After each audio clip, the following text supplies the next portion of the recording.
Hello, world, and welcome to another no-brainer big show. I got them all jumbled up there. I don't know. My tongue got twisted on that one. Anyway, it's another no-brainer show. We're coming at you on a chilly night here in Florida. I'm sure our guest is making fun of us. It's like 60 degrees, man. Last night was crazy, though, for Florida. I mean, if you got in the wind, you were like, probably a wind chill in the 40s, which...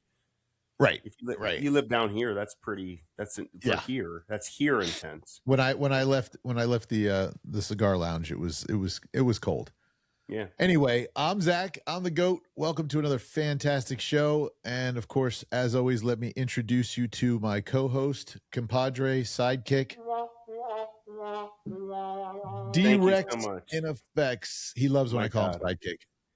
The build-up for the llama. You have the goat and the llama, and I thought you were going to say, welcome to another ball-busting episode of No Brainers. So at least you didn't go that far, but that was in my mind. That's when you kind of stumbled over those words. That's what I was going to ask you how your week's going, but obviously you're on fire tonight, so you're just coming at me. Actually, my day is horrible, but the last week is progressive, so I'll take it, man. I'm averaging. Did you wake up and choose 84%. Violence? What's that? Did you wake up choosing violence this morning? I mean, I choose it every day. So nope. Typically, yes. Today was very docile, so I'm proud of that. Fantastic. Okay, well, we have a fantastic guest tonight. A friend that I met online, and I think you guys are going to love him. I want to introduce you to Max Dutton. And before we get into it, let me tell you, he gave me a dissertation of his introduction, which is really cool. I asked for a bio. I ask everybody for a bio, and he actually sent me one. But I'm going to go off script on this because first and foremost, it should have said a true man of God, and then a U.S. Marine, and then a fabulous coach. But we'll get into all that here in a minute. So, ladies and gentlemen, it is Max Dutton. Yeah, great to be here. Appreciate that, big daddy Zach. D-Rec. Wrecked yourself. So, Max, let's dive into this. First and foremost, where are you from? Where'd you grow up? Philadelphia, Pennsylvania, born and raised, and the playground is where I spend most of my days. West Philly, and just good times down there. Just good times. Not really, right? So wait, let me just stop. Are you an Eagles fan? I don't watch football, man. Okay, good. I was about to end the show right there, but that's all right.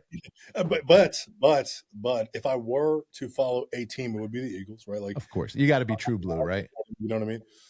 And now I'm up here in New England, so I'm not gonna lie. Like, I got a little fanboy Pat thing going, But yeah, from Philadelphia originally, and pretty rough upbringing in that area. Like, and there's never anybody who's ever going to tell you that Philadelphia, like anybody who knows Philly, is going to tell you it's trash.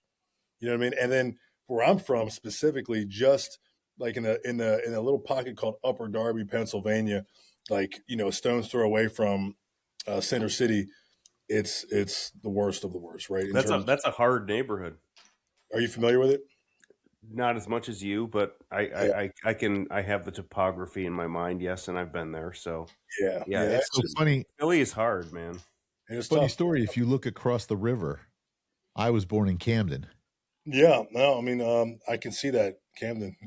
Camden's rough too, man. It's gross. And no, so I was born in Camden at Camden, whatever. I don't even know where I was born. I was adopted, and then I spent the first couple of weeks of my life at an orphanage in Trenton. So I always joke, I grew up in the hood on the hard streets, but no, not even close. I mean, my parents got me out. I was 6 weeks old. You can't fall on the ground in Camden without getting stabbed in the knee with a used needle or something. Oh, Camden is a terrible. Yeah. And we have friends who live there. Actually, they live right by the Ben Franklin Bridge. Yeah. So they're on the Rutgers area. Okay. And it's nice. Like they've re-urbanized it, I guess, or what do they call it? Gentrification or whatever. And it's actually nice.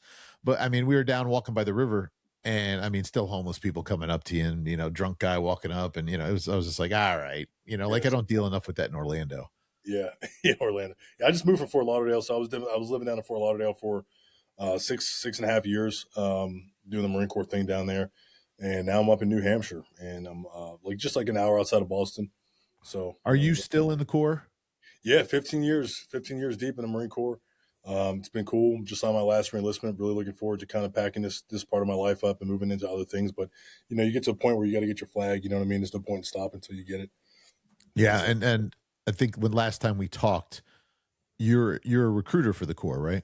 Yeah, in a sense. So recruiting, a lot of people don't know, but it has different levels, right? So I guess like by title, I'm a recruiter, but I really train the recruiters. Okay. Yeah. What's your rank? I'm a gunnery sergeant, E7. Ah, big boy. Yeah, you get in there. I realize like every day I get to work, I realize I'm the old guy now. There was a dude that I was training today. He's like, talking to some kid. He said, "Oh yeah, I joined the Marine Corps in 2019." And I'm like, I was already recruiting. I'm like, I'm old, man. Did you spend any time over in the sandbox? No, thank goodness. I'll tell you what, man. Like I have utmost respect for all my guys who were in the sticks and just going through the wicket, especially like the earlier years. I got in 2011. That's kind of when things were just not like just winding down, but like there was some heat happening in 11 and 12 still. But in 06, 05, 06, 07, like those guys were the heavy hitters, man. And so my hat goes off to those guys for sure. I've been fortunate enough to just have career progression in such a way that I was not in any combative zones. That's when all my buddies went in because we graduated high school in 04. Yeah, it was a They rough time. they all went in the thick, yeah. And I got some stories like with the limited information they could share with me. It was pretty. No, thank you. Yeah, no, it's horrible. Sandbox I bad. mean, that's what's given the 21st century military such a bad rep, right? Like people even still today don't want to send their kids into the military because of stories that they heard Uncle Jimmy talking about from 2005, right? And it's like, well, we don't live that world anymore. But the other reality is, it very well could turn into that tomorrow. You know what I mean? So, yeah. Well, I just saw. Actually, I was just reading a news article, and President Trump says he is refusing anyone from Palestine into America. They are banned from coming to America. So I don't know if that's going to spark anything. Oh, yeah, I'm not sure. We got a camera change. That's pretty cool. Oh, that was interesting. DM 2.0. That was cool. So you joined the Marines. Did you go to college or just right out of high school? Right out of high school. So I did attend college. I went to Everett University in Southern Virginia for a little bit, and got like 73% of a bachelor's degree done. And so, but I joined the Marine Corps directly out of high school. Okay. Zach, that was a really bad question. No offense, because you typically get that stuff paid for to a certain extent once you're in the Corps, And, yeah, but there's nowadays, a lot of people. My dad got drafted for Korea, and he was on track to go to college, and then he was going to do the Army afterwards. And I was like, "What? Why?" He's like, "Well, because I knew I was going to get drafted either way." So, but he ended up going, and then the Army did pay for his education. So, yeah, the benefits you get in the Marine Corps today are like, I mean, they're just so far superior than to what they were back in the day. So it's really, it's like there's no reason not to join the military today. To be honest with you, like there really isn't. Well, here's a funny thing. My dad grew up in a family of 9 and 4 boys, and all 4 boys got drafted, 2 Marine, 2 Army, which back then I thought it was unheard of for all the brothers to go. They usually would leave 1, but no, all 4 of them went. And his twin was a Marine, and he was in the Army, and he get drafted for Korea, and he never left American soil either. He was a supply sergeant, worked out of Andrews Air Force Base, I think. Okay. Very cool. So, and then I think my uncle was in Germany, and my other, so none of them ever saw any battle, but they all got drafted for Korea. Yeah. And then I remember when Desert Shield Storm, the first one, kicked off, and they wanted to send us, and I was like, nope, I'm not going. No. I don't like sleeping outside. I mean, the military is not for everybody, that's for sure. And but at the same time, like it is for everybody, but everybody's not for the military. I guess if that makes sense. Yeah. Well, I've been trying to get my youngest to go in. I think he would be phenomenal. Other than the fact that he does not deal well with, authority, confrontational authority. And I'm like, bro, you need to go because they'll just break that out of you in a heartbeat. Yeah. Well, he probably, I mean, does he have a record of like beating up like teachers and stuff? No, he likes to run his mouth. He's a sass. He talks big game. I don't know. Maybe he's gotten a couple fights, but never with any adults. Yeah, He so knows You better might than not that. make it off the bus in Camp Pendleton. no, it's a parent thing. That's it. That's why I asked that question, because like my job is to hang out with 17-year-old kids like all day, and so like all the tough guy kids, it's usually with their parents and like their family who they're kind of hot headed with. I was one of those guys too, but simultaneously I wasn't one of those kids that was running around beating up teachers, right? But I would be the first one to get into a fight with my dad, like fist fight. So it's No, it's different. no, my boys are scared of me. Okay, so I you're good. You'll be all right. I'll never forget. There was one time, we have 3 boys, and there was one time 2 of them like tried to mess with me, and I picked them both up over my shoulders and just took them outside and slammed them. And I was like, "All right, let's go." And they're like, "No, we're good." We're good. Yeah, one body slam will do it. And That's then the first time my oldest son, he's 6'4" and I'm 6'2", and I came in the kitchen. I'm looking at him. I go, "When did you get taller than me?" He goes, "Yeah, you want to go, old man?" I go, "I do." And he's like, "No, I'm just playing. I'm just playing." I said, "Yeah, that's what I thought." You still got that dad strength. I'll tell you what, never sleep when you're dead. Like that dad strength is No, real. I tell my wife, I said, 2 of our boys have really hot tempers, and I've seen them fight actually. One of them got in a fight at school. I got to watch the video the principal was showing me, and I was just like trying not to laugh. I'm covering my face. I'm like, he's just whooping that kid's ass. But I tell my wife, I said, I don't know. I said, they might take me one day, but I said, I'll go down, trust and believe. That's right. But now they respect us. They respect the elders. We taught them all that. But I think maybe because I'm from Jersey and I have that kind of respect attitude, Right. but I also know that if someone disrespects them, they're going to square off in a minute. So, Yeah. But I mean, it was funny. I grew up, my best friend is a brawler, and I'm way bigger than him. And I could fight, and I can fight. I don't choose to anymore, but I'm an old man. I just, I'll shoot you. I don't care. Go away. That's right. Yep. But Too he, old, too tired, too smart. anytime someone would square off on me, he'd jump in and like knock the kid out. I'm like, "Billy, I had it, bro." And he's like, no, you're good. I'm like, "Okay, one of these days you're not going to be here, and I'm going to show you I can fight." And he's like, "No, I'm always here, so don't worry about it." And it was true. He loved to fight. So whatever, dude, go ahead, feel free. I don't like this pretty face does not need to get damaged. So anyway, so okay, you did a career in the Marines. You're married. You have children. Yep. Beautiful wife, 2 kids, 4-year-old, 13-year-old. Her and I have been together for a good bit of time, and just living life. Just Did you meet her when you were obviously in the Corps? But was she in the Corps or? No. I got a philosophy. I tell guys all the time: do not date women in the military. Like personally, it's just not something, especially not Marines. Don't think female Marines. So no, she might whoop your ass anyway. She's from Brazil. She's a foreigner. Good quality, high quality women. Right. Sometimes American chicks got to be careful in 2025. With the American. You got to make sure they're American chick. Yeah, man. You got to make sure they're a chick. Yeah, you got right. That's what I'm saying. Them, what is a man? Let's see what they say. Well, I don't know. No, it depends. Like, okay, we're done. Do the Crocodile Dundee check on them. Yeah. Exactly. No, she's a girl. 100%. No. Okay, so you guys been together a long time, got beautiful children. That's awesome. What you were now in the Corps? You went in. Did you go as in a grunt, or did you have a MOS you were shooting for? Yeah, no, 100% came in as a. Actually, you guys are gonna laugh. I came in as a Marine Corps bandsman. I was a drummer. My whole life. That's why I wasn't into sports. Right, I never played football or nothing. And I was signing up for the Marine Corps, and I remember the day like it was yesterday. The recruiters at my table, and like every 17-year-old kid, just like most people who never served in the Marines, like they don't know anything about the jobs and different options. I thought everybody was infantry, right? Like I was like, this is what it is, right? And the recruiters there signed the parental consent form with my mom, and she's crying, she's in tears, and she's like, he's a musician, he's a drummer. Like, do you guys have a music program or something? And he's like, actually, we do. Like, and if you know anything about Marine Corps recruiting, the music program is number one, it's very elite, but number two, it's really hard to find people that are qualified to do it because of its status, right? So, but they have a mission for it every single year. It's one of those micro missions that the Marine Corps Recruiting Command is tasked with. They don't have a task for anything else other than like a certain number of males and females and then musicians, and so I just happened to fill that quota. I was what we call OT, office traffic. So I was just a dude that walked up off the street saying, "Hey, I'm going to join the Marine Corps."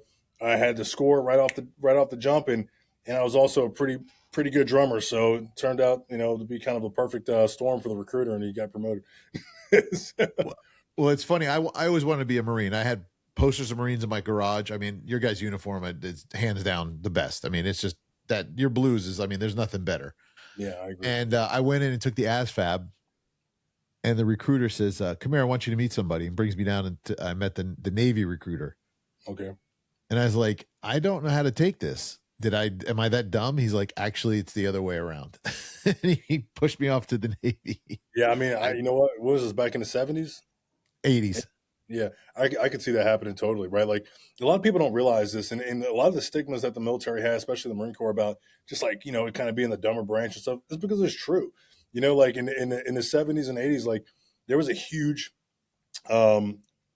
discipline issue in the Marine Corps. They were bringing in criminals or bringing in anybody they could for Vietnam, I totally could see that happening. Right today, it's actually flipped on its head where you have a lot of folks who, especially during the COVID era, the Marine Corps was the only branch that never lowered its standards. So up into COVID, every single military branch had the same, like 31 was the bottom line ASVAB score. They all had jobs that you could be an Alpha or Bravo, meaning, above or below a 50, as long as you're above that 31 threshold. And so like with the Marine Corps, we are the only ones that did not change the standard for entry, the bar for entry. And up to that point too, we had already had the highest mental and physical standards, like in terms of like you had to come in with no tattoos on your neck, no tattoos on your hands, a certain body weight. Like you could not even contract to join the program where we prepared you for boot camp without being within the specific weight. So like all these little things that we never changed. And so now we have an organization, not to make this like the Marine Corps podcast or nothing, but now we have an organization where it really is. I mean, it really is the most elite in terms of its qualification process. Like you really, Sure. People will be denied from the Marine Corps and sent to the Navy or the Air Force even. Like it's crazy. Well, hindsight 2020, I should have went in the Air Force, became a cop in the Air Force, and did my 30 and been out, but I went over to, and I wanted to be a chef. I had actually talked to the Army, and they have a very good culinary school. And my dad talked me out of it. He's like, dude, you're going to be peeling potatoes behind some barracks somewhere. Yeah. And I said, all right, forget that. And I mean, the recruiter's obviously blowing smoke. You guys are salesmen. I get it. It's great. Yeah. No problem. Culinary specialist, man. You're going to be loving it. You're going to be working. You'll be cooking for the Gordon Ramsay. Exactly. And so I went over, and me and my buddy went, and it was funny because the Marines, you guys were squared away. I mean, the recruiter was like, I mean, jacked and everything. We were talking to a Navy guy. He's like this big slob, fat dude hanging out, smoking cigarettes. And I'm like, all right, maybe I could deal with the Navy. All right. So we went in and we started talking to him, and he's telling me about the culinary program, and I'd be on a ship, and I'm like, oh, no, I'm not. I don't know if I'm really cool with that. Yeah. And so my friend goes, what is your highest paying bonus job right now? And he goes, he's thumbing through. He goes, Seabees, you guys want to do construction? We're like, yep. So, I went as an EO and he went as a BU. These are tough dudes, man. Those are some tough guys. I mean, technically we're really kind of Marines, but I don't. You're the closest thing it gets to being a Marine, to be honest with you. Seabees are tough. And then we went out. So we were Hollywood sailors, went to California. And, anyway, it was, and that's why I said that they were calling us up because we were back home. Sure. And they said, well, if your sister ship leaves and your guys, I'm like, I'm not going. I had a career at that time. I was working for the sheriff's department. I was like, I am not doing it, bro. Yeah. And anyway, long story short, didn't go. Clinton signed off on some stuff and we got out. I did not. Was it Bush Senior? One, I don't remember. One of them signed. Anybody who joins the Navy, I got a lot of respect for those guys because sleeping in those tiny little racks, like the little metal ship racks, like, dude, no, I'm good, dude. No, and then I've talked to, like, I have some friends who are bubbleheads. Dude, first of all, I'm 6'2". I'm not going in a submarine. What's a bubblehead? Is it like a submarine? Submarine, yeah. I'm not going in a sub. And I actually told the guy, I said, to be honest with you, I said, since the Marines didn't want me, I said, I want to talk to you about the SEALs. And he's like, well, you could try out for them. And I was like, all right. And my knees were, that wasn't happening. But no, I just watched a documentary on the submarines, and I'll tell you what, those guys are nuts, man. We're talking 3-4 months, not even coming up for air. Like, what? The funny thing is, I had a friend, and I've seen pictures of when he was on his sub, and they all have full beards, and like they're not even in uniform. He's like, when we're underway, the XO doesn't care. He's like, you do what you do. Yeah. He's like, as long as you're doing your job. He goes, those movies, they're crap. He's like, no, we all got beards. We're all, out of uniform. U571. That was the classic, man. That was a banger. You seen that one? Oh no, the one, what was the one with Denzel and Gene Hackman? Red October. Yeah, The Hunt for Red October. No, the other one. U5. They were on the Alabama. Was better. Yeah. U571. Anyway, awesome movie. They overtook the German sub, and they couldn't like read the instructions and stuff. Yeah. I'm claustrophobic as it is, so I don't know that I would do well in a sardine can. So I'm like, nope, not me. Yeah. So, you're in the Corps, and you pivot into what you're doing now, coaching. Yeah, in a sense. Yeah. How did that work? How did you come about that? It's a good question. I'll tell you what. Like I have always kind of been an entrepreneur, and I've always been interested in learning new things. And so, ever since I had joined the Marine Corps, pretty much, I'm always like learning something new, picking up a new hobby. Like you guys can't see it from this angle, but like in my studio here, I have like pianos and instruments and drums and this thing and that thing, all this random stuff. I'm about to start learning how to snowboard now that I live up here. And so like, I like all these new hobbies and this stuff. And so I've always been into like creating something. So, they had different little stores and different things. And I went through this like crazy breakup when I was a younger guy in the Marine Corps, and sent me on this like total, self health like nutcase. We're all young. We go through something and like, whatever. So that was kind of my moment. And I started working out, hitting the gym, and I created the Dutton Mindset, right? I created this kind of like persona, this brand name. And I started just kind of doing like motivational content and stuff. And I remember that, there was a lot of people who talked a lot of crap about me. This is 2011, 2012. This is before, it was popular to make videos, and like you were weird if you were talking to your phone, and it was just a different time, and it's hard to think about that, right? Because it feels like almost like 2011 was just yesterday, but like, it really was a different time. Even the phone quality, for example, was different. And so I always was trying to figure out like how to create a program to help people, but it was also like to have an additional business, right? Like, how do I do both? And so I created this program called, it was essentially the title of my book, which is 10 Lessons to Escape Mediocrity and Build Your Dreams. And I had essentially created a program before I had written this book. And the idea was to just help people like grow and just become better, because I went like, from 180 pounds to 220 pounds of solid muscle. I was like, okay, and now I'm deadlifting 600 pounds. I'm like, well, if I can do it, anybody can do it, right? I started reading books and learning things. I'm like, well, if I can do it, anybody can do it. I started just learning all these little things, and I started to learn how to communicate, learn how to sell, how to speak. And I started getting speaking engagements and all this little stuff. And I'm like, okay, well, let me create this program. So I could spend all this time creating this program. Nobody cared about it. Nobody bought it. It flopped. It was horrible, right? And so I'm like, well, that was a bust, I ended up going on recruiting duty a couple of years later, and I'm still making videos and content and whatnot. And just on recruiting duty, I really just dove into recruiting like 100%. But the thing that made me really effective as a recruiter was my ability to communicate with people and inspire them, because I had been a speaker, as a motivational speaker already, kind of hitting the circuit. And I was an amateur. I was a young guy, right? It's weird to be 24, 25, 26 years old. As a motivational speaker, it's like, what do you really know that you can tell me that's, but I was just going for it. So I became a recruiter, and I get really good at talking to people. And I was always speaking to audiences because there was all these kids, 17, 18-year-old kids. And so as my career continued to expand, I became really good at effective communication, really good at sales, really good at just all the stuff that is encompassed in business. And I remember I was laying in bed one day, and I was speaking now regularly, sharing my time from the Marine Corps, speaking engagements around neighborhoods in Florida, South Florida, all over Miami and Fort Lauderdale, wherever. And I remember laying in bed, and this was probably like 2 years ago now. And I remember looking over at my wife, and I was like, babe, I have the best idea. Like, God had like planted this idea in my head. And I told her, I said, I'm going to teach people how to build a business as a speaker. Like this thing I'm doing right now, I'm going to teach people how to do this.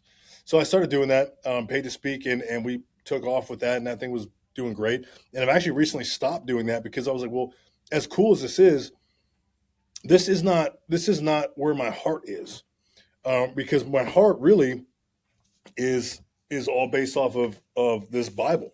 Like that's where my heart is, and my heart is based off of helping people. Like my original program was just about getting people to transform their lives. And my brand, for example, on social media was all about the Marine Corps and this and that and the third. And I had this like hard stop where I was like, everything I do in my life, I have to do it for Jesus.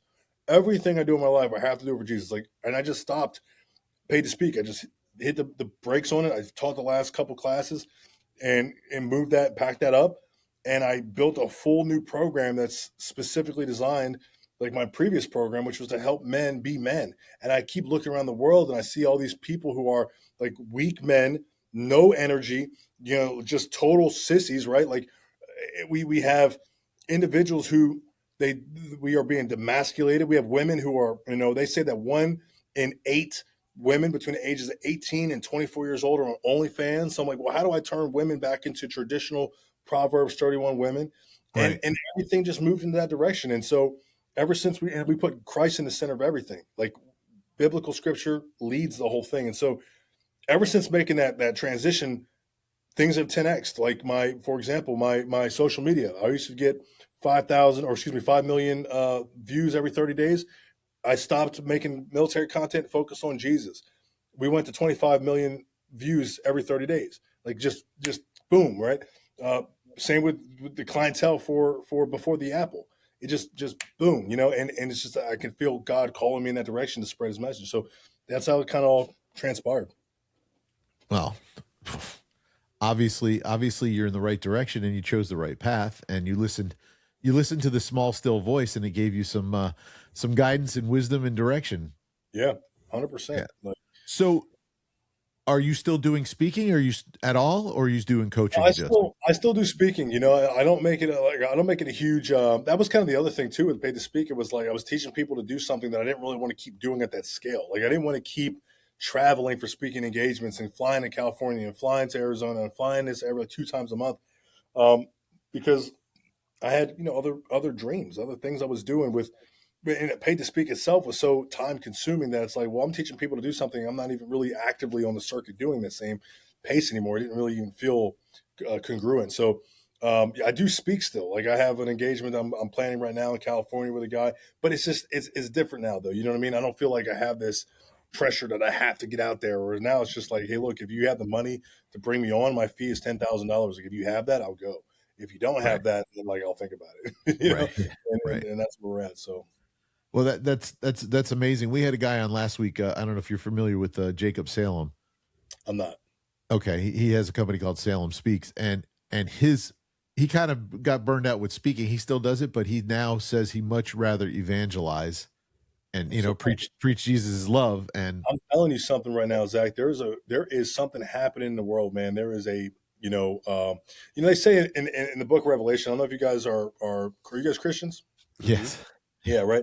So like you guys know this. Then in the book of Revelations, like essentially before the end times, everyone will know Jesus' name. Like there's not going to be anybody on earth who has not had a chance to repent, right? And so I feel like God is using people like me, people like old boy from yesterday, people like this guy, that guy, to just do his bidding, right? Like, I'm still doing my business, I'm still doing my thing, but everything, I'm still a Marine. But any chance I can to talk to that Marine about, hey man, Jesus, I'm constantly throwing it in their ear. So when you approach a Marine about Jesus, because I know Marines, you guys are tough guys, you guys are killing machines, right? I mean, how do you get? Is it receptive? Are they listening? Or are they? Well, I'm an E7. I'm a gunny, and so I think most people listen to me when I tell them things. I guess you're right. Yeah. They don't listen to me because they have to, or because they want to. They listen because they kind of have to.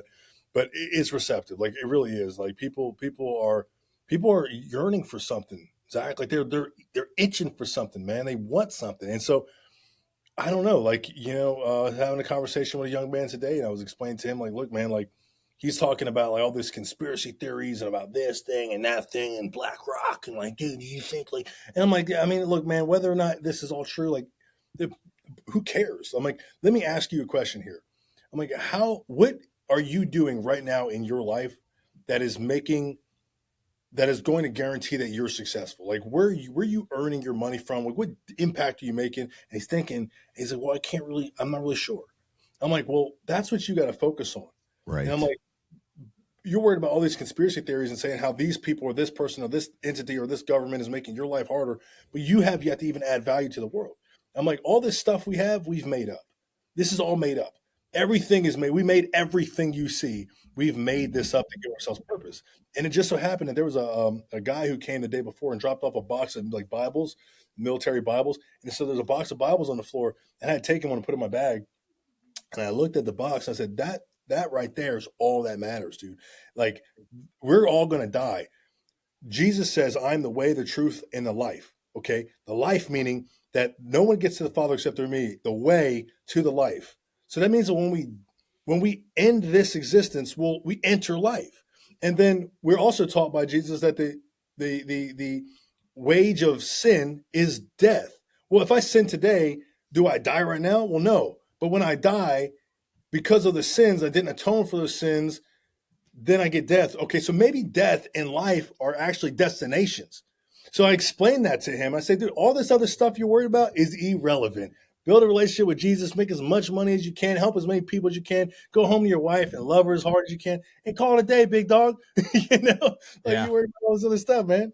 Right. Yeah. Absolutely. I mean, and it's funny because you talk about dying, and it brings me to Paul, who, says we got to die to ourselves. Right. So he can, and we decrease so he can increase. Right. And that always hit me pretty hard. I'm like, well, I have a mentor who's he's a great guy, and he says what you're trying to get the word out, because he sees me, I'm thinking about it, and he goes, you got to yield. Mm-hmm. And I said, well, what do you mean? Like I stop and just casually go? He's like, no, you open up, get rid of you and open up. So you're yielding to him. He comes and takes over. And I'm just like, okay. He goes, better word would be submit. He goes, but some people aren't liking that word. That sounds too submission. Yeah. Submission. The definition of submission is to voluntarily yield. Right. Right. Yeah, right. That's why when you hear like the book of Ephesians says that Christ is the head of the man, and the man is the head of the wife, and the wife is the head of the children, like where it says that wives should submit to their husbands, that a wife should want to voluntarily yield to her husband, because through that, think how much peace comes when you have a man that you love and you trust. He's the one worried about the bills. You ain't gonna worry about it. He's the one worried about the light bill and how to pay, get the, you're not worried about it. Like, life becomes so peaceful as long as he's worthy of yielding to, right? That's a whole nother topic. Yeah, and I think if he's worthy of yielding to and he's not being yielded to, he's more limited in his capabilities to do those things. So 1,000%. You know what I'm saying? So you've got so many different directions that can take, and unfortunately, I think for a lot of people it doesn't fit the right way, but the right way is obvious. I mean, it's support, yield, and provide, and grow stronger because of it. So here's the crazy part, right? Like, I was just thinking about this today. Like, here's the crazy part. See, nature tells us from the beginning of time that men are stronger physically, which is true. We are bigger physically, which is true. We are the protectors, the providers. We are the hunter-gatherers, period. Women are the nurturers. That's why they have breasts, because they can nurture and nurse their children. They grow up with this empathetic gene. This is how we are anatomically and biologically created. But we live in a time where that need to be a warrior is not actually as prevalent. That need to be a hunter-gatherer doesn't exist in that same way. And so we can actually switch gender roles. So meaning women can be the breadwinner and go out and do the thing, and the men can be at home wearing the apron, and that can happen now. And that's what people are trying to advocate for and fight for. But it does two things. The first thing is it goes against the natural course of nature. It really does. Now, when there's no conflict, it doesn't really matter, right? It's like when you put I don't know, like when you mix chemicals together, some chemicals, when you put them together, as long as you don't shake it, it doesn't really matter. But as long as there's no conflict, it's all good. But the problem is when there's conflict, when World War III breaks out, when all crap hits the fan, like everything falls apart at that point, those gender roles are really, really, really going to matter. But we're going to have an extremely demasculated male population and an extremely masculated female population that is going to be absolutely useless to any impending threat. So it's like, well, what do we do? You know what I'm saying? Like that's kind of where we're at here. Right. And I 100% agree. And let's touch back on what you were saying. Now, I know we were talking about submit and where it says, oh, we lost Derek. He'll come back. His camera something was wonky with it. Yeah, there's a little Wi-Fi issue. He's got that barracks Wi-Fi. Yeah, he does. He lives. It's funny where he lives is like the most populated area, but they have like one tower. I don't understand it. Yeah. So what most people they'll throw that, oh, women are supposed to submit to the man, but what they forget. Welcome back, Derek. What they forget is go further. So my mentor tells me there's 3 ways to read the Bible.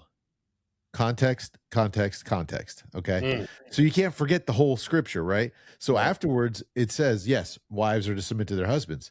And then husbands are to love their wives as Christ loved the church. That's right. Right. So everybody seems to forget that part. But if you want your wife to submit to you as the man of the house, the spiritual head, you have to love her unconditionally and for lack of better words, flawlessly. Yeah, like you just got to adore. How did Christ love us, right? Like Christ loved us so much that he literally died for us, right? Like I do a Bible study every Sunday as a part of my coaching program, and I was talking about how like God's grace. Like we always talk about God's grace, like, oh, the grace of God. And we don't really understand the power of God's grace. Like, what does this mean? It means when Peter was asked, do you know that man? He said, I don't know that dude. He looked Jesus dead in the face and said, I don't know you, dude. Not I don't know him. 3 times. 3 times. And still, Jesus says, do you love me? Then feed my sheep. And forgave him and gave him yet again still the power to spread his gospel. He gave him forgiveness and grace. And that's just amazing. You know what I mean? Right. And let's look even further than that. Okay, look at Jesus, the Son of God in man, perfection.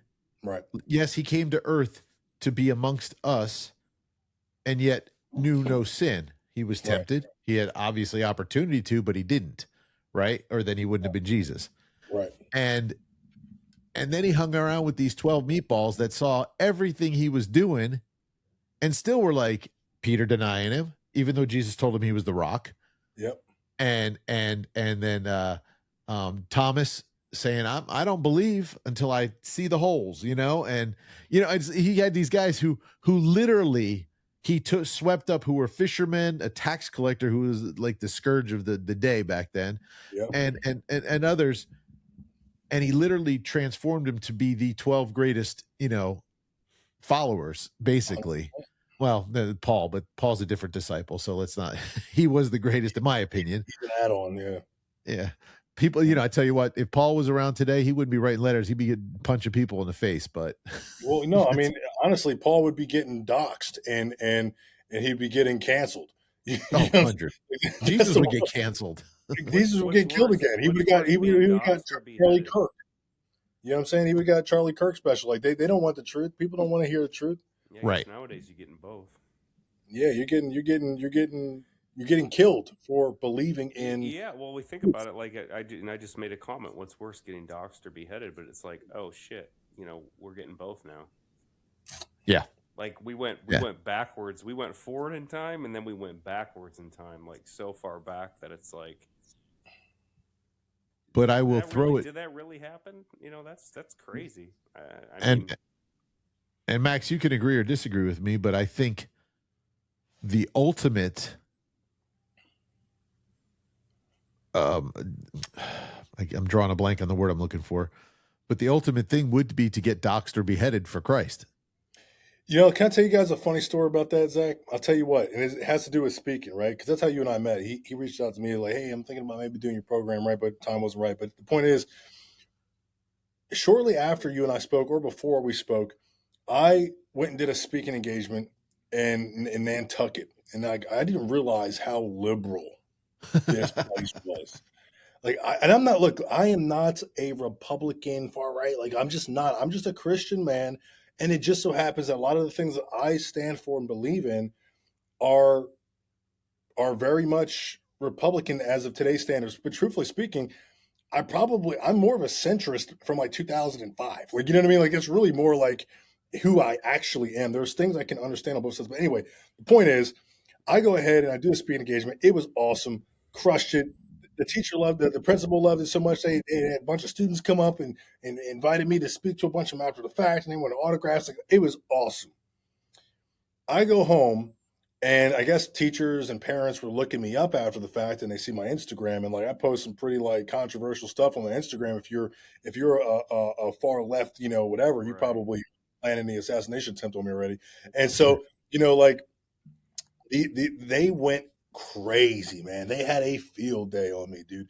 Like they went, and I mean, I had news articles. This guy's a far right extremist. How this guy here? You do, Max. You give off vibes of like a mix of David Harris meets George Murdoch, Tyrus.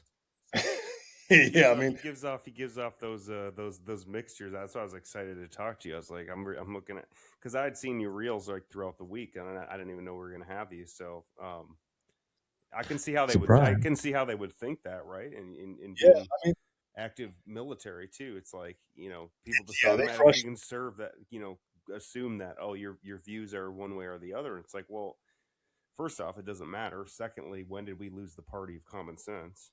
Well, that's the thing, Right. and like I didn't. That's what I thought. It wasn't. Did you see any? I bet you the worst response to Rob Reiner's murder. You familiar? Rob Yeah, Reiner, yeah. very outspoken against Trump, but very talented. Father was a genius, and you didn't see one negative comment that you would have seen like from the Charlie Kirk stuff. It was crazy. Like it was all very respectful memorial. What Trump said was Ted Kennedy. What he said, he's right. He was just stupid. Like this is the wrong time. Why say anything, right? I mean, just say hey, I'm not just sure say hey, how this versed ain't right. But said, but I'd have to do some research on he what was just said. he was just going off and saying like, well, hey, he wasn't a good person. He didn't like me, this and that. And it was kind of like, dude, it's the wrong time. Just say, hey, listen, Right. this is I saw someone this is actually not right say, in general. Just to have those feelings that you have because of what that may be. So now you're getting looked up. So what happened to you then at that point? Yeah. So yeah, I mean, ultimately, it just turned into kind of like a I don't know, what would you call that? I guess like cancel culture. Like you really tried to like cancel me. The Boston Globe reached out to me, did an article and the whole thing. Like it was like That's pretty pretty heavy. big. Yeah, it was a pretty heavy deal, and it just and I made it very clear like this is an infringement upon my First Amendment rights, my freedom of religion. The fact that I'm being disgraced in such a way, I'm being mistreated, disrespected in such a way, all because the fact that I'm a traditional Christian man is insane to me. Mm-hmm. And and that's what I had said to the reporter. So, at that point, like the school, everyone stopped. The original newspaper that was attacking me stopped. Everything stopped because they're like, holy crap, he's probably going to sue us. You know what I mean? Because they were like running yeah, my name through the mud, and I was about this close to actually filing a lawsuit because I'm like, No, they this just is stopped because they watched your reels and they realized if they doxed you, you'd point to that back wall over there, and it's probably not a good idea. So, yeah, hey, and that's it's a just 5 Banshee. That thing's a condition one. I'm telling you, I think it's crazy where we've come to where you can't be proud of what you are and still have respect for other people's beliefs and say, hey, that's probably the best path for you, just not for me. So, anyway, next subject, right? It's crazy. that's the world we live in. It's crazy that you can't have a conversation and say, hey, I'm a raging conservative capitalist because I'm a small business owner. It makes sense for my family. Oh, hey, I'm a raging progressive liberal because I'm a public school teacher worker on tenure where, I rely on this type of stuff for what I do in my social group. And sounds good, man. Anyway, where do you guys want to go eat? Right. So like, it's just, that's just wild. That's wild. You have I mean, I'll common tell you, sense, so you're automatically like this. You're the David. common You're David Harris because you have common sense. the common sense part is the part that's missing, right? Like the fact that we can't have definitions of things. Like, look, I'm gonna just go out and say this. I love all people. I don't have anybody that I hate. I might have said in the past, "Oh, I hate this person." I don't really mean it. Like I hate you. You know, I don't mean that, right? Like I dislike people. Like for example, I dislike ghetto people. Like people who are super ghetto, don't know how to act in public. I dislike you.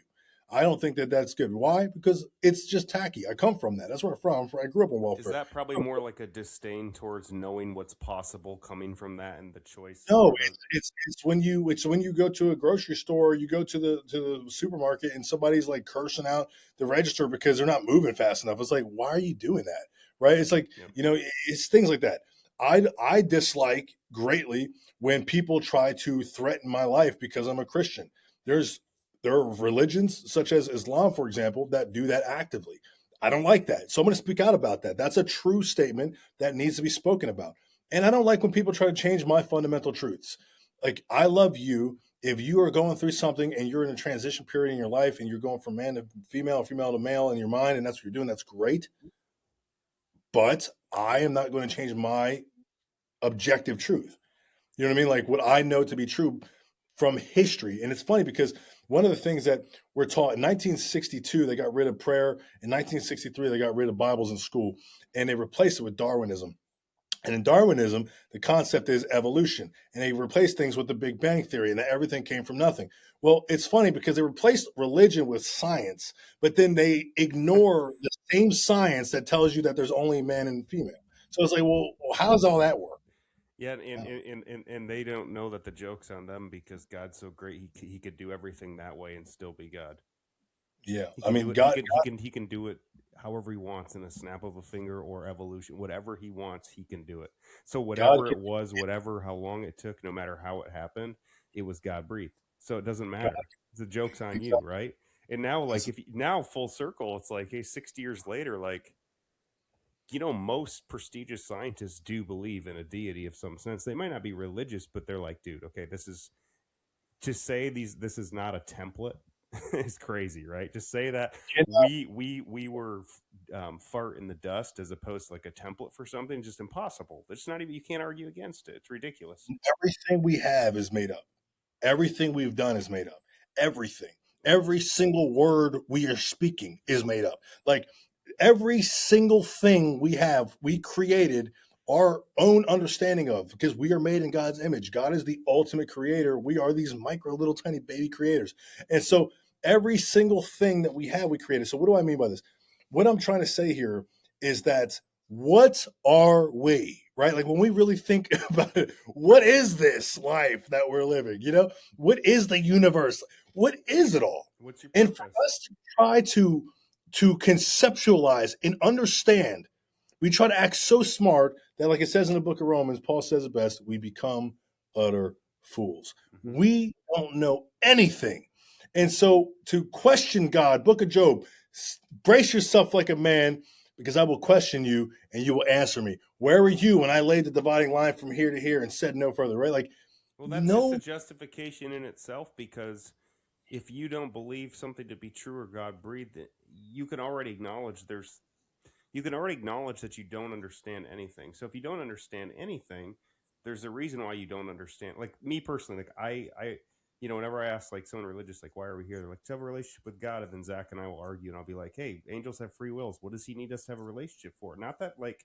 we don't have one or we're not going to go back to having that as a deity or not deity, but as a celestial being with him. But like, what's the real reason for us? Is it to learn a lesson? Is it to, you know what I'm saying? Because we're specks in the wind, but at the end of the day, it's like the only answer I think that no one ever says to me, because I think they're ridiculous, but I think the true answer is you can't understand it. You're ignorant to it.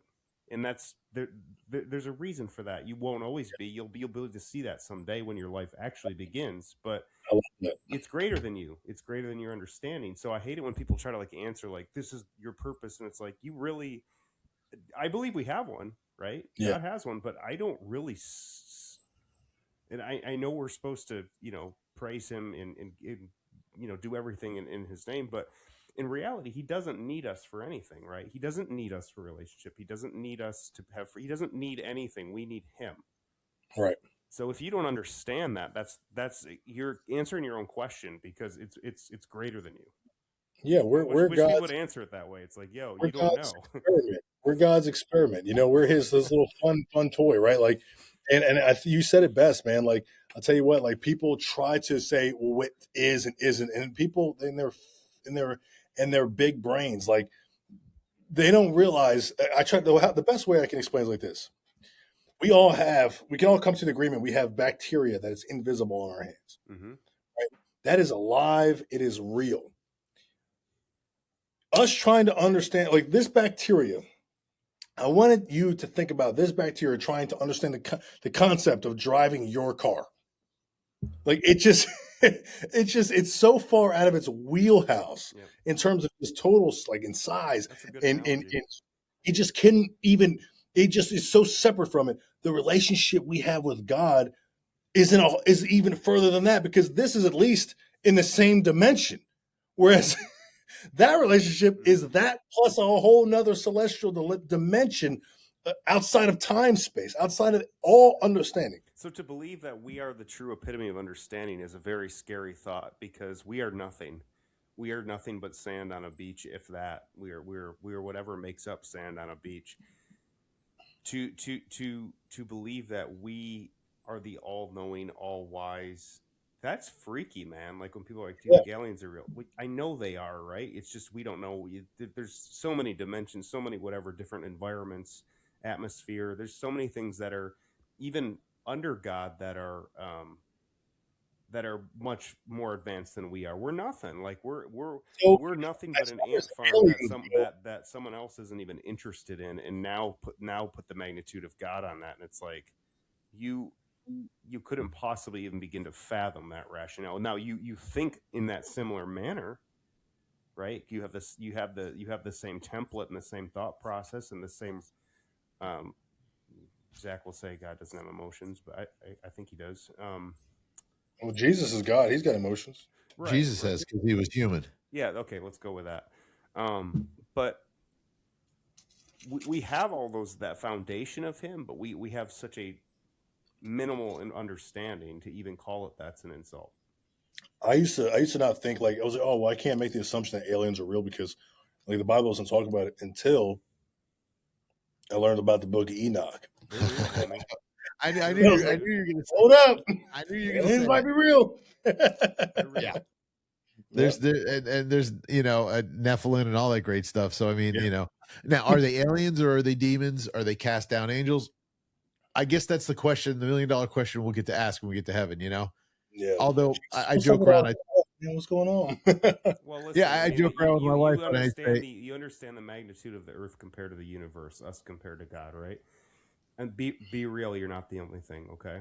I mean, just be real, right? Yeah, I mean, I always I joke with my wife and I'll say, I'll tell my wife, I'll be like, look, when I get to heaven, I'll be like, can we play the DVD? Can I see this? Can you explain this?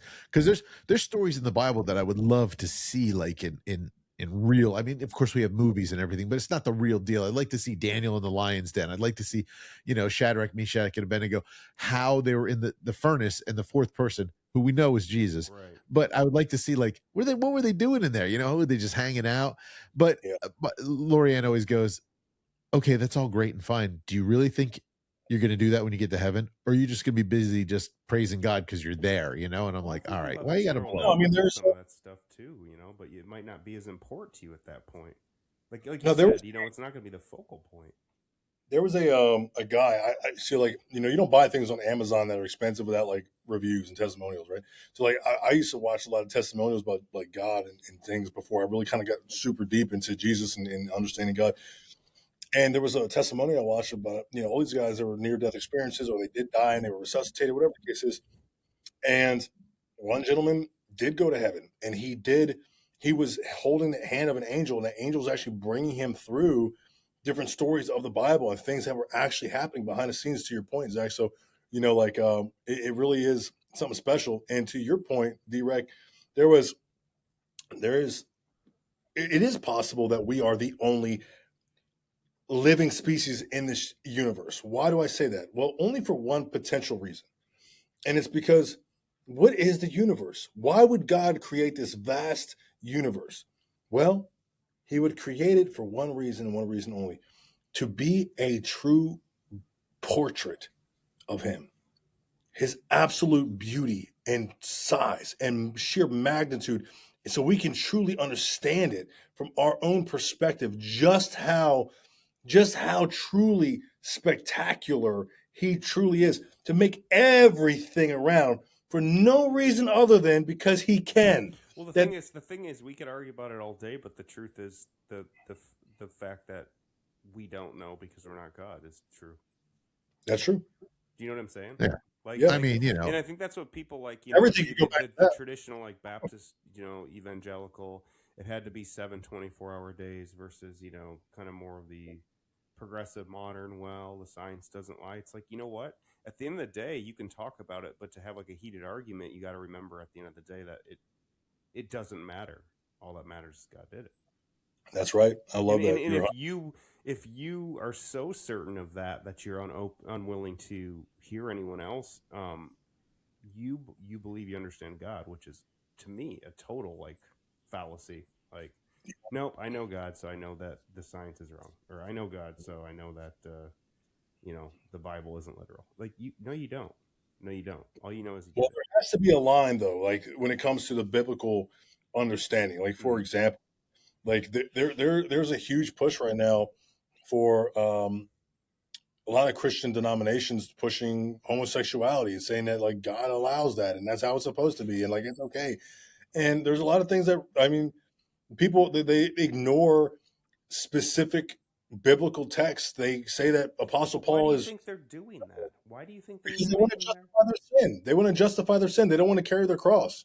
Right? Like I'm a heterosexual male. You don't think that I'm attracted to women and all this stuff, but when you're a married man, you have to be a specific way. This is the decision you make with Christ. But you don't see Well, people saying, well, I think the Bible says lying is okay. Because I don't feel like lying being a sin anymore. exactly. Like, no, hold on. Well, it's because all sins equal, whether you're gay, you lie, you cheat, you steal. You don't have to justify it, but you don't have to single it out and say, oh, you're this, so you're going to hell. Or you lie because you're going to hell. Like, why does that have to make it a sinless thing? It is well, what it is. well, do you know why you go to hell? It's not because of sin. No, it's because you reject your grace.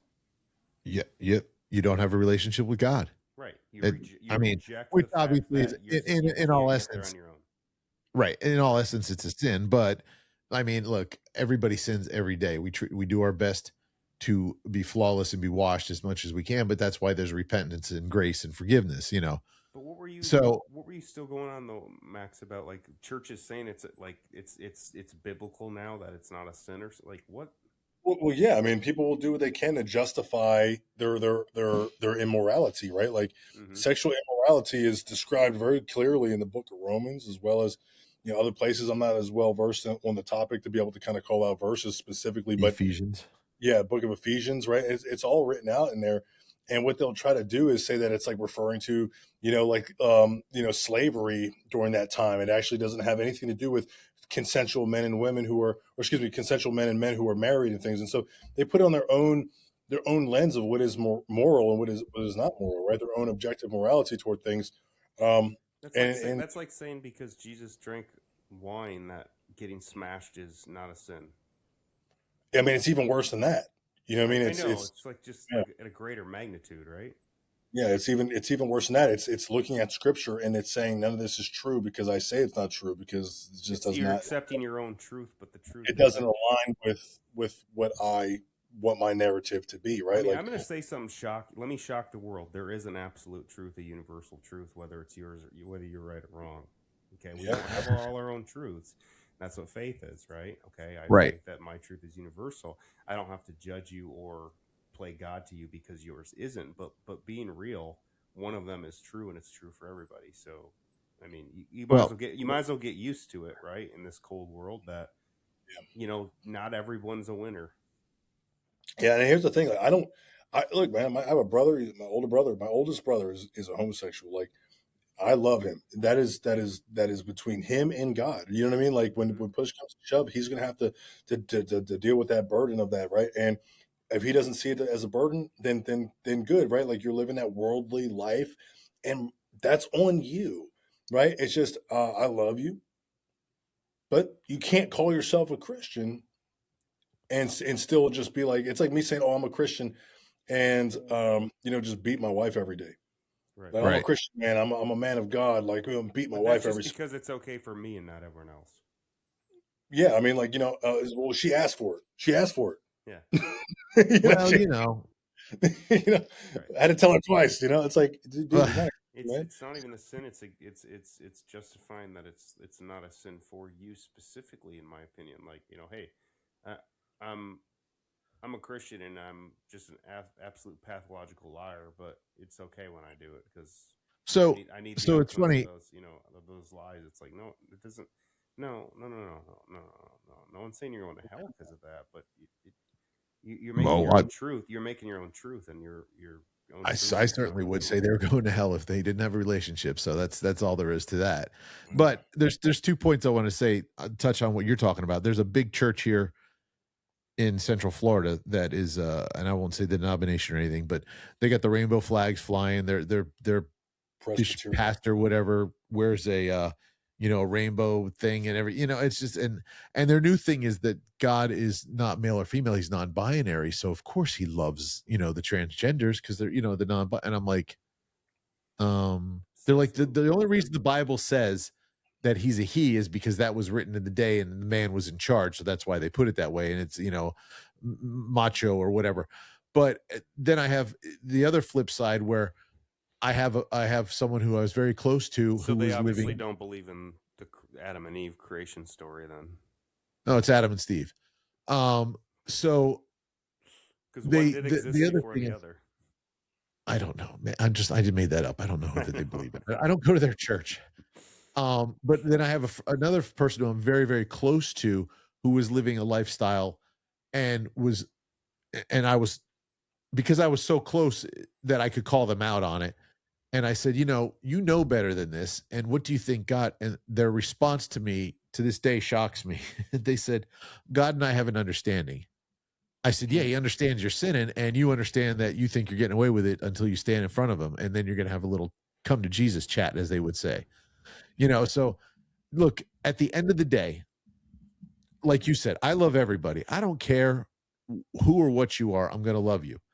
But there is nowhere in my Bible that I've ever found that Jesus says that I have to hang out and like you, but he does command us to love. You don't have to drop your belief, your universal truth to not take God's judgment out on someone, right? I mean, you're imperfect like they are, so you can't judge their final but salvation. If you may be imperfect, but if you serve a perfect Savior, then you're serving a perfect Savior. Point is, you can't take on his judgment, but that doesn't mean you need to change your truth. Oh, you certainly can. It tells you can, especially if they're a brother or sister Christian. Right, but you don't need to do that. You can love and respect someone who's gay, but it doesn't mean you have to tell yourself that it's right. No, that's not the point I'm getting at. If they're a member of the flock that you're with, and you're an elder, or you are commanded to call them out, and then you bring a brother if they don't listen to you, and you guys call them out, and then you cast them out of the church. So that, yes, we are most certainly sent here to judge. Now, I'm not judging sinners on the street. I am loving them. But if my brother is causing that sinner to stumble because he's in the church doing something he's not supposed to, then yes, 100% around his neck and throw him into the depths of the sea. 100. So it is 100% our job. And when you have a calling on your life, and I don't go much into that in this show because, I mean, I appreciate, dude, this is awesome. It doesn't come up as much as I'd like it to, and this is actually the route I'm leaning towards. So that's where the show is going. But when you have a calling on your life to be in ministry, whether you're a pastor, a teacher, a prophet, evangelist, whatever it might be, you need to walk that line because you'll be judged even harsher than anyone else. Yep. So you have to love and you know me, Derek. I love everybody. I don't care. I go out and work all day long, and I just love everybody. but that does not mean that I have to like what they do or who they are by any means. No, And I if didn't they are, say and that. if they are a I said fellow, you still have to love a human being. no, it's a commandment. A human being still has dignity and respect as a human being. Yeah, but I think we're talking about two different pages, because you're talking there's a about line though where you got to understand, right? Where it's like you can love, like for example, like you love your kid, you still discipline your kid, right? Like you can Right. love somebody and still kill them, Yes. right? Like I think it's important to know that, right? Like if somebody comes to attack me or my family, like I will kill you. And actually, I won't feel love or hate toward you per se. I don't know. I'm into total defense mode, right? And I think that as Christians, and really as a population, we've become so empathetic that like we have completely lowered our guard, and we're being totally just stepped on as Christians. We're being stepped on, we're being crushed, we're being put down into the bottom of the pit. And there are people who are waiting for us to blunder, to fail. And Yes. they're literally telling us, hey, we're gonna cut your head off, man. I mean, you And so, just spoke the same point I did, though. I mean, yeah, perhaps. you said you can kill Right. someone and still love someone or not Yeah. have hatred towards them, and what I said is you can still confront someone and say, I believe what you're doing is wrong, but that doesn't mean I don't love you. Yeah. 100%. So, I think it's like whether the glass is half full or half empty, whatever comes first, right? I Right. think we're Right. page, yeah. I mean, Right. And you will it's never, just a difference between like you said, Zach, like, hey, causing someone to stumble versus, casting your own stones, whatever. You know what I'm saying? Casting your own sin in denying it or being, not acknowledging that it exists for you too. I think it's a very fine line. It's a well, very fine line. and when when you're out there shining the light and love of Jesus, you want to make sure that you're never ever judgmental, because you're never going to reach a person that way, right?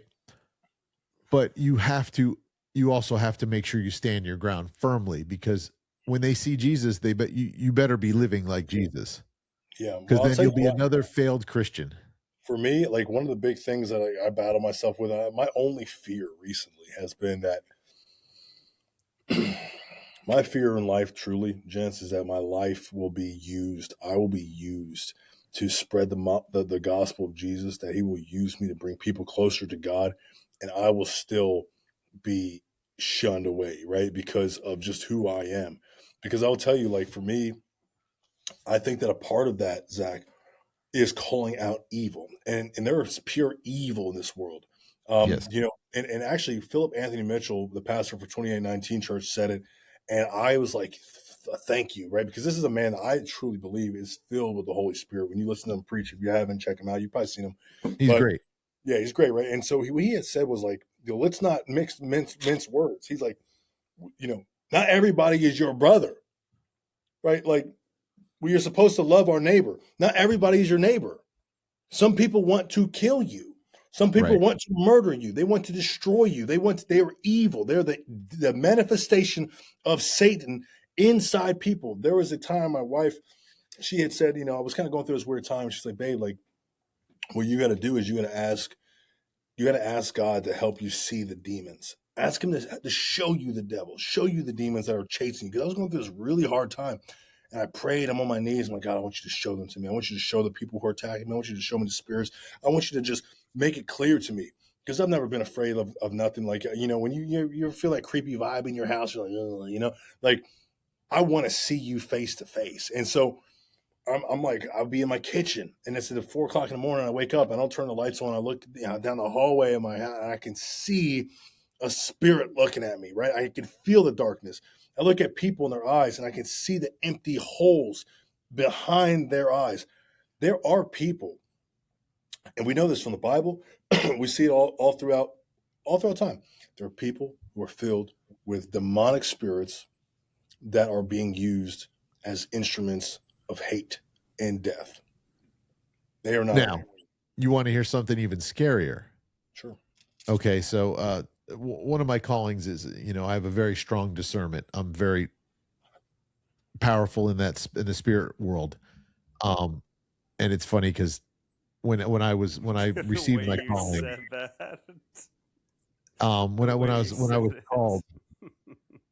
when I was called to it, basically he said, okay, you don't have to take this mantle. I don't, the Holy Spirit's a gentleman, right? He's like, you don't have to take the mantle, but just remember they know who you are. And I was like, all right, you got now. Great. Wonderful. But there's a book that I read. It's by Dr. Rebecca Brown. It's called He Came to Set the Captives Free. If you're interested in the spirit side of things, read that. And there are people from the First Church of Satan, satanic members, that are planted in every church in America. They run the youth groups. They do this. They know the Bible better than us, and they're there to twist it. Now, you were talking about Revelation earlier. Are you a big fan of Revelation? I try to be. It is a challenging book. My wife's a huge Revelation scholar. Like, she wrote a big binder on it. I mean, that's her shtick. Yeah. And most people are scared of it, but the funny thing is you said something about, they want to change the gospel for them, right? You have to look for that 1 degree off, correct? And if you read the last verse in Revelation, it says, this book shall never be changed or taken away or added to.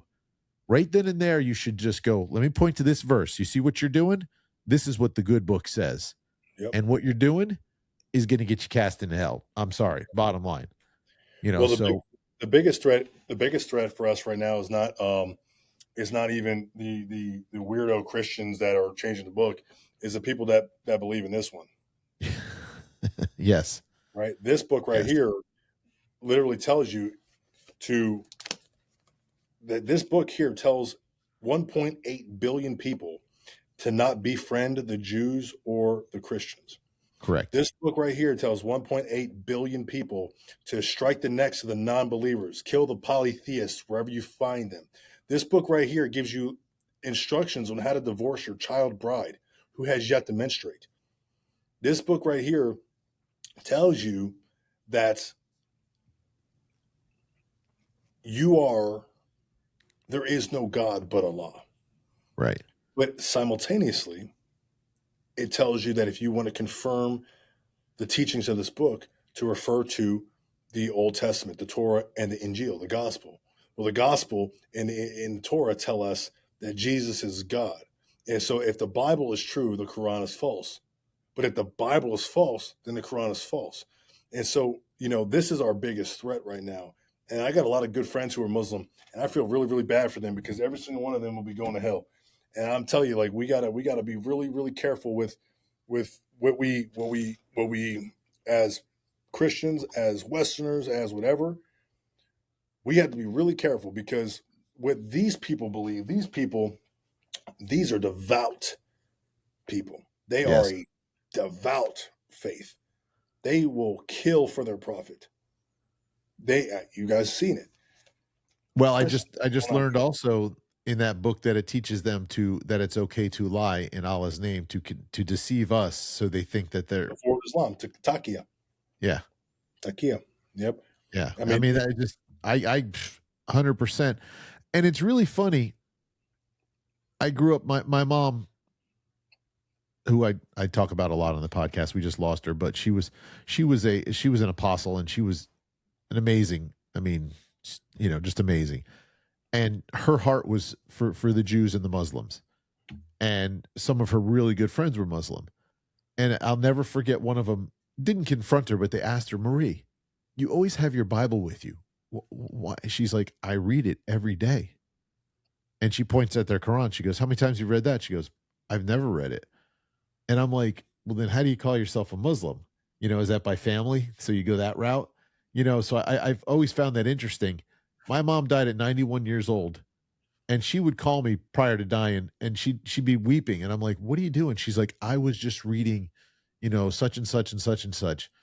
And I said, Mom, you've read the Bible since you were 6 years old. You probably can, you could write it down and quote it, kind of like Denzel Washington. What was the movie he was blind in? The Book of Eli. He wasn't blind, but yeah, he could read Braille though. Right. Okay. Well, he is the Book of Eli. So he memorized the Bible so he could actually write it verbatim. I was like, you could be like that, right? And she's like, but every time I read it every day, I could read the same chapter. She loved John, and she's like, and it just speaks to me something different every day. I don't think I don't ever have ever heard any other religion say that they read their Bible, their Quran, their Torah, or whatever, and it spoke to them differently. Like they learned, like the word came alive and spoke to them. The Bible is the only book I've heard anyone ever say that about. So Yeah. that's why I always say I'll put my book up against yours, and I'll read it every day, and let's see if it has the same impact as your book has on you. Yeah. Are you gonna cry? Are you gonna laugh? You gonna enjoy it?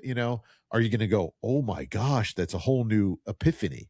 Well, Islam is a religion of submission. You are a slave to Allah, and to your mom's point, right, with her friend, like many Muslims, they are taught what to believe through family and through school. They're not taught to question anything. Whereas us as Christians, we often, like, even just most of our conversations been us kind of questioning things, right?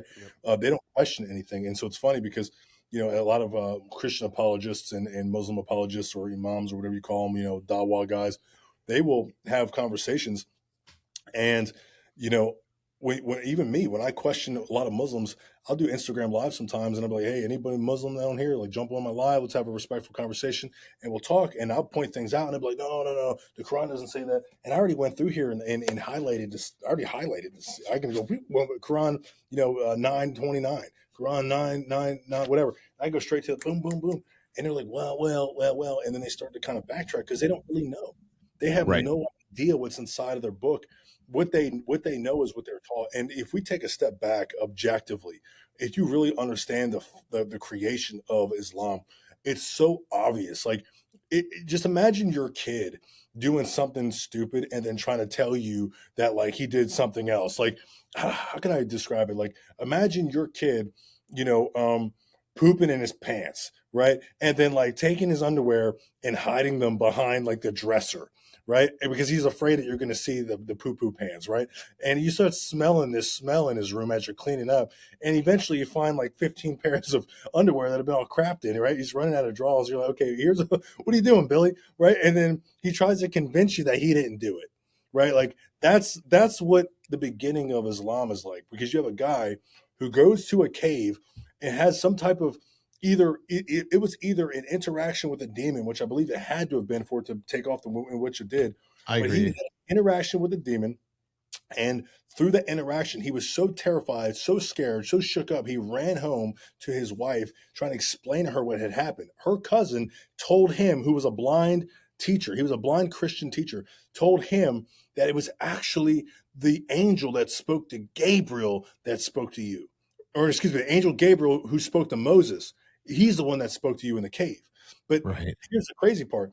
This guy was so scared from that moment, he actually attempted to kill himself multiple different times. And so, to my point, who else spoke to Angel Gabriel? Well, Zachariah, John's dad, Mother Mary, right? Both spoke to Angel Gabriel. Neither of them tried to kill himself after the fact, so that doesn't sound like an interaction with an angel. But the funniest part, besides that, is as throughout Muhammad's life, when things needed to become convenient for him, he all of a sudden had a revelation. When he wanted to marry a 6-year-old girl named Aisha, he had a revelation. He's like, "Oh, well, I'm told that I'm supposed to marry her." Okay, well, that's weird, right? When he wanted to marry his son's wife, he had a revelation where it was okay for him to do so. And then everyone, instead of having everyone judge him for marrying his adopted son's wife, after he had forced her to get divorced, essentially, he banned adoption in Islam. So now no one can adopt. It's not even a real thing. All these revelations that occurred in the most convenient times, which is when you have, for example, the Mecca verses, which is when he's in the beginning of his journey. And that's when you have my religion be mine and yours be yours, all these peaceful verses when he's in this submission. But then he moves to Medina and he becomes political and has political power and he gets a little army, and all of his Medina verses, his sword verses, his violent verses, now all of a sudden all the revelations he has is about killing the non-believers. He was a caravan robber. He would kill people. He killed and enslaved and raped thousands and thousands and thousands of people. And so it's like, how can we look at this and say, oh yeah, this is the real religion?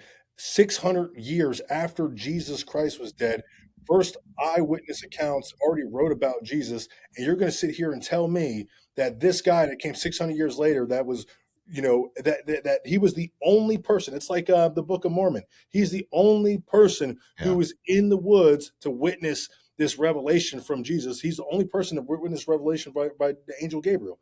Well, that doesn't sound right. You know what I'm saying? It's funny. The beginning of Islam comes from Ishmael. Yeah. Well, yeah, the founding obviously with Abraham and right. Isaac. And what did God say about Ishmael? Well, he said he was going to be a leader of a large group of people. Right, but he threw him in the desert to be a pack of wild dogs because he hated him. Okay. I think that's one of the few times that God actually hated something. Yeah, I don't remember that part. I remember him. Yeah. He threw him. That's why he threw him out, and that's why he was cursed. And, well, so my wife brought up a great point, because one thing that she tells me all the time is God. We all know God's timing, right? And so what did Sarah and Abraham do? They broke God's timing because he was rushing. Sarah was like, "Go ahead and sleep with Hagar," and he wanted to have a kid, right? And so they broke God's timing. They didn't listen, wait for God, and then because of that, like, everything went astray. But as soon as they followed God's timing, and then you have Isaac and everything else. And then Isaac became the father of many. Look what happens.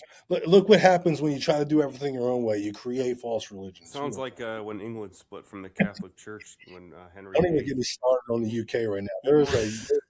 Don't even get me started. He did the same thing. He wanted to divorce his first wife, and the church is like, no. And he's like, okay, I'm the leader of the Catholic Church now. We have a divorce. Yeah, because he wanted us. He wanted a son.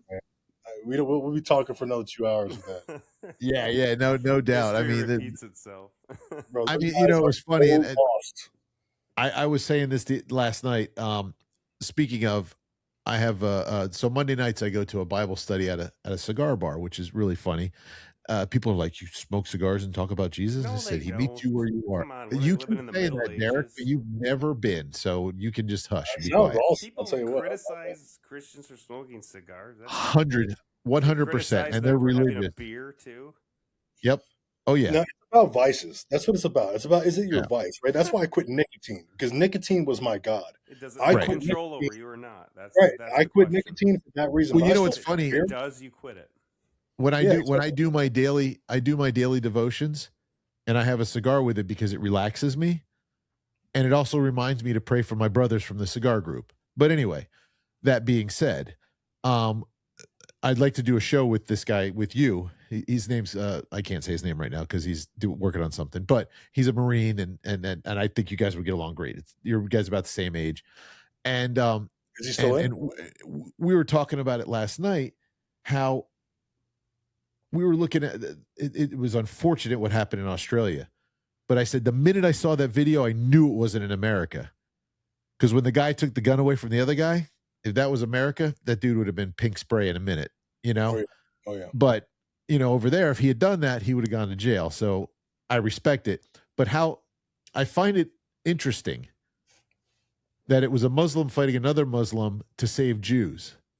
Yeah, and I'll tell you, that was. But now someone's saying he was a Christian, so I don't know. Well, I don't know. I think, I mean, based on the way that it looked and sounded, apparently early reports was that he was a Muslim, right? And that really helps the narrative of the whole thing, which is there are good Muslims, like there are good people who are Muslims. But here's the truth: if you follow the Quran properly and the Hadiths, I have all of them right here. If you follow those books, and you are like you and I, all three of us, we're Christians. Right, we want to live a biblical life, the followers of Jesus specifically. Right, if that's the case in an Islamic faith, then there's no such thing. You cannot be a good, true Islamist and a good American. It's a contradiction, because the book says to kill infidels, and we are infidels. Correct.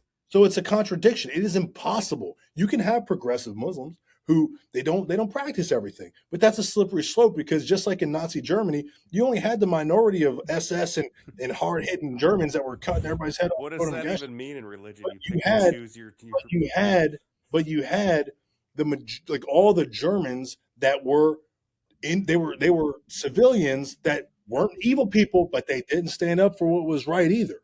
Right. And so that's the problem with the lukewarm Muslim, is that right now they're like, hey, look, you're my friend and I love you. But if that 10% or 15, 20% of, radicalized Islamists take over and instill Sharia law in places like the UK, well, guess what? They're not going to stop them. And they may become actually infidels because they're not following the Quran properly. Or they will assimilate and they will lock in and get, focused. I have several friends who are Muslim, and it's only by birth, I think. They don't practice the prayer 3 times a day or whatever many times it is, 5 times, and they don't own a Quran. They don't go to they're just I ask them, you're from Turkey. Are you guys on the Christian side or Muslim side? Muslim. I said, oh, do you go to what do you guys call it, temple or what, mosque or whatever? He's like, no, I've never stepped foot in it. I was like, oh, all right, well then, are you a Muslim? He goes, technically by birth, I guess. I go, but is Muslim a religion or is it a, Yeah. But here's the funny thing, and this is how I like to describe when I do have a conversation with a Muslim, and I'm like, if you read the Quran, the first part of the Quran is the happy, loving prophet, and then the second half is when he's going crazy on his killing rampage. If you read the Bible, they're actually mixed up. The Quran is actually, this is how they get you, right? The Quran is actually mixed, where it's like the verses, you don't know which ones are the Mecca or Medina verses. They're all throughout the entire book. So you have to study it essentially to be able to actually distinguish which ones are which. Right. And I think it was from what I was understanding, someone was explaining, because I've not read the Quran, so I'm not an expert by any means. You're right, though. You're 100% right. But they said his first half of his life he was the happy, lucky guy, and the second part was where he was crazy. But yeah, I guess they mixed it in, so yeah, you don't know. But if you read the Bible, and I read a book called The Scarlet Thread. If you read the Bible, it shows you from Genesis to Revelation the bloodline of Jesus, and everything is pure love. Jesus lost his temper once, and it was in his father's house because they were disrespecting his dad. And I don't, people are like, oh, well, Jesus sinned. I go, so if someone comes in your house and they tell your dad blah, blah, blah, or say something not supposed to, you think that's a sin if I drop them? I don't think so. They're going to walk out with a broken jaw. You know what I'm saying? So he had righteous anger. He just flipped over the tables. He scattered the horses. He got the sheep, got everything moving, right? But to your point about the Bible versus the Quran, what a lot of people don't realize, and this is the best way to look at it. The Bible is a biblical history. It is a history book. It is a book of things that we should obviously try to reflect, especially from Jesus's life. We should be living to the best of our ability, but it is a historical textbook, whereas the Quran is an instruction manual. It is instructions as to what to do and how to do it. And it is said in that book that is supposed to be not just for the time, but for all time. Right. And so it is really important that we make that distinction, because there are people who believe that. People say, well, those are the extremists. There's only 20% of Muslims that are extremists, Max. Well, what's 20% of 1.8 billion? Right. 300 million. Well, what's the population of the United States of America? 320 million. And to our earlier point, what happens when all of the men are now wearing aprons and getting their fingernails painted and wearing high heels, and all the women are out there, doing the hard work, and we've flipped gender roles, and then the 320 million extremists that we're not supposed to worry about, but all of a sudden the FBI tells us we got 3,000 of them that are all linked to Al-Qaeda on our doors. They just busted in California a terrorist plot that they were about to have. I know New Year's Day is going to be a nasty day. There's going to be New Year's Eve. Something crazy is going to happen. It's like, this is the world we live in. Right. And then we get frowned upon by being strong men, talking about our Second Amendment rights, protecting our family, and holding true to our Bible. I won't have it, man. Yeah. And I also find it very disheartening or humorous, either way you look at it. Nobody will pick on any other religion except for Christians. Everybody will mock God, Jesus, and Christians, but heaven forbid. Oh, no, don't do that with the Muslims. Don't do that with that's evil, man. That's part of the spiritual battle. Right. And like Paul says, we're not in a battle of flesh and blood. To make it mainstream. When they hated you, remember they hated me first. Right. But this is how I and we got to wrap up shortly. but this is how I like to describe the Bible. From Genesis to John is history. It's something that should always be studied and understood, but to mold our lives from Acts to Revelation. So if you just mold your life from Acts to Revelation, the Gospels is the good news, and the good news is explaining to why Acts and all the way to Revelation happens. And then the other parts is how it got up to that point and why it all happened. Yeah. And but I find, look, was God an angry God in the Old Testament? No, he was protecting his people and he was showing them how to defend themselves. I don't have a problem with that. If America didn't defend ourselves against the tyranny of taxes back in 1776 or whatever, we would be talking with a British accent right now, I'm pretty sure. So, talking with never mind, we shut up. We might have a German accent, but I just, yes, I didn't know this tonight was going to go this way, and I love it. It's great, and we could go on. I am too, and I told you this is the route I want to take the show. Yeah.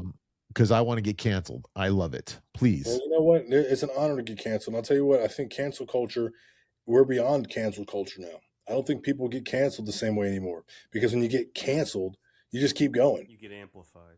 Yeah. I canceled, dude, cancel me, bro. Like, I'm just speaking the truth. And I realize you can't go wrong telling the truth, dude. And a fact is a fact. I love it. Muslims. There are a lot of, all of a sudden, there's a lot of them that are blowing things up. That's a little bit scary, dude. Like, I'm sorry, man. I'm not here to say you're a bad dude specifically, but your buddy freaking Muhammad over here is literally telling me in his YouTube video he's going to cut my head off because I'm a Christian. Like, what do you want me to believe? He's saying it, not me. I'm telling you what he's saying. Right. And look, I love everybody, and I also love the fact that I hear that there are Muslims converting in droves right now. Their eyes are being opened, and there isn't. And this is the cool thing about Jesus.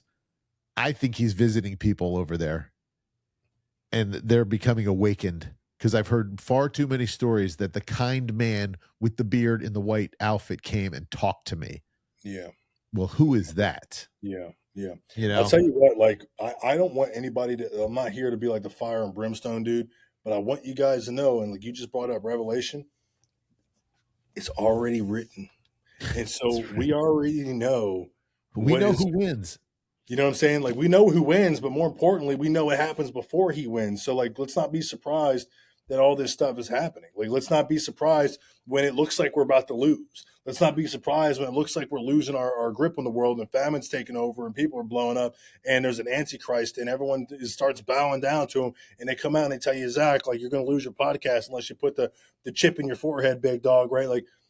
Hey, we already know what happens. Run to the hills. Don't look back.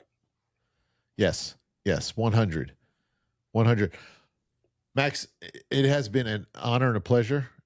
And I forgot to say this in the beginning, but thank you for your service. We most appreciate that for sure. And dude, we got to have you on the show again.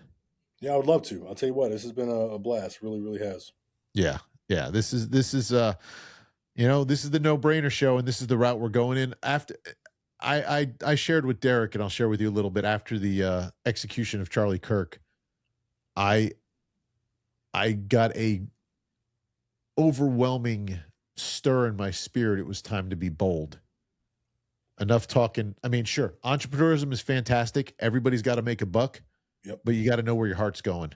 That's right. At the end of the day, you got to know where you're going, and you can't take the money with you, but hey, have a lot of fun while you're here, at least, but it stirred me to the point where I'm looking for brothers like you to link up with and preach the gospel and show people how they can live a better life and how to make money while doing it, because it's not a sin. Nowhere, I don't have my Bible, but nowhere in my Bible, which is on my phone, is it say making money is a sin. It's everybody goes, oh, love and money is a sin. No. When money becomes your God, that's a sin. You can love making money. Stewardship is a sin. You can make money. It's the love of money. Meaning, and this is how I make the distinction. When you sin to make money, you have loved money more than God. That's how I made the distinction. Right. If you have to lie, if you have to cheat, if you have to make somebody feel like, something's great and it's not actually great, and you have to swindle somebody, or you have to whatever, then at that point you love money more than you love God. And you said something earlier that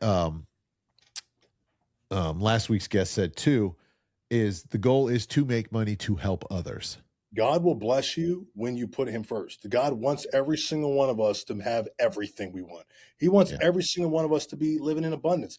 But we have to first say, hey, it's not about that. It's about you, Jesus. And he's going to say, good work, my good and faithful servant. He'll take care of us. He'll give us our daily bread. What did he do with King Solomon? Now, granted, he took a turn for the worst, but like he blessed him beyond all blessings. Same with David. King David, right? Like these people, he will bless us. He'll bless everybody, but it's not about the tangible stuff. When you have God, you have all you need. And everything else he'll take care of. He'll give us. And I'm glad you said King David, and we'll wrap up on that, because everybody worries about a sin or worries about pointing out sin, and everybody that God made into super phenomenal pillars of our faith were all sinners. And King David probably was the biggest, and yet he was the apple of God's eye. God loved him. There's not many people that he says that God loved him, like specifically, kind of like the Apostle John, that he was Jesus's favorite. Jesus loved him, Exactly. So those are the goals. I want to be one. I want to be his favorite. Jesus loves everybody, but I'm his favorite, so that's okay. So, listen, it's past our cutoff time. I know you got a family to get back to, and Derek's got to go run, and I'm going to go have a nice cup of coffee with my wife and hang out. But listen, we appreciate your time. We thank you for coming on, and your boldness inspires me, and we're definitely going to have you on as much as you want, anytime. We love it. Brother, put it on the calendar. Yeah. We know what to do. Absolutely. Guys, thank you for watching another fantastic no-brainer show. We hope this inspires you. Check us out. We're on all the socials. We're on all the podcast platforms.